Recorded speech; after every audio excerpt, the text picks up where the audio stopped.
hésitation et culpabilité. Tu travaillais pour elle, Mike. Tu as forcément eu vent de quelque chose. Où est-elle partie? Quel est son plan B?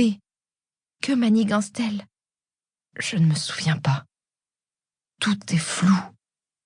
Je me vois faire ces choses, mais je ne voulais pas.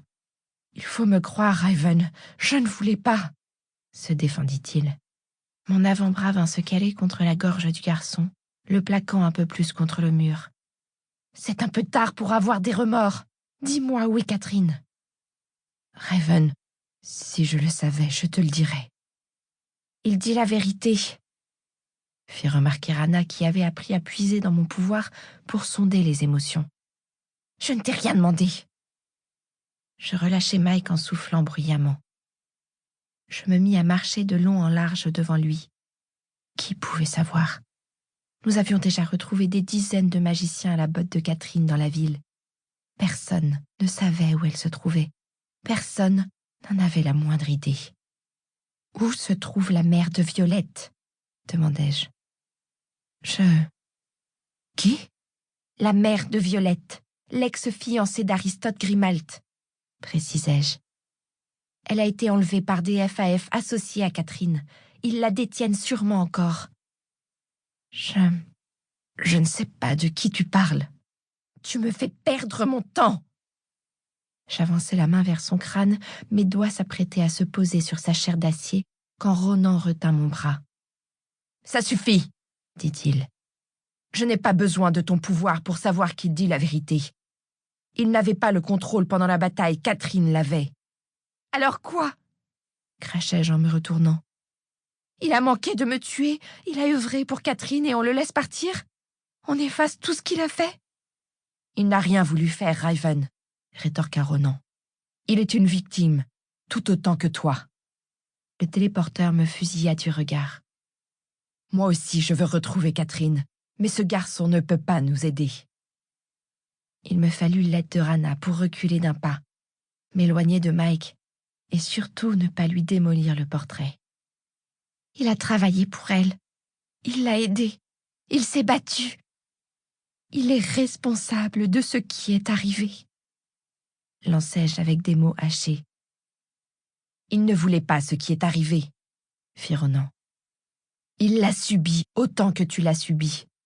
Je serrai les dents, puis j'entendis un grattement à la porte. Mike s'était réfugié dans la cave d'un immeuble désaffecté. Une unique ampoule brillait par intermittence au-dessus de nous. J'ouvris la porte en métal. Violette bondit à l'intérieur, suivie d'Hermès. « Il a parlé ?» demanda l'ex-FAF. « Non, » répondis-je. « Il ne sait rien, » ajouta Ronan. « Il ne veut pas parler, » objectai-je.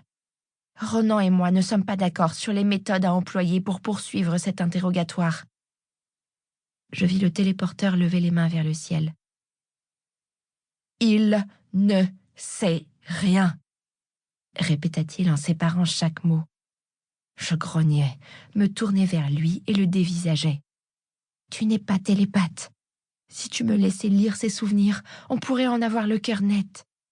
On passe peut-être à côté d'un indice, de quelque chose dont il ne se souvient pas précisément, mais que je pourrais retrouver dans son esprit. Vu ton état, tu vas surtout en faire un légume. Tu ne rentreras pas dans sa tête tant que tu éprouveras autant de colère, » contra-t-il. « Catherine n'est plus notre priorité pour l'instant, » intervint Hermès pour nous calmer. Violette vint se frotter contre mes jambes et je caressai son pelage. Sa présence avait le don de m'apaiser. « Que s'est-il passé ?»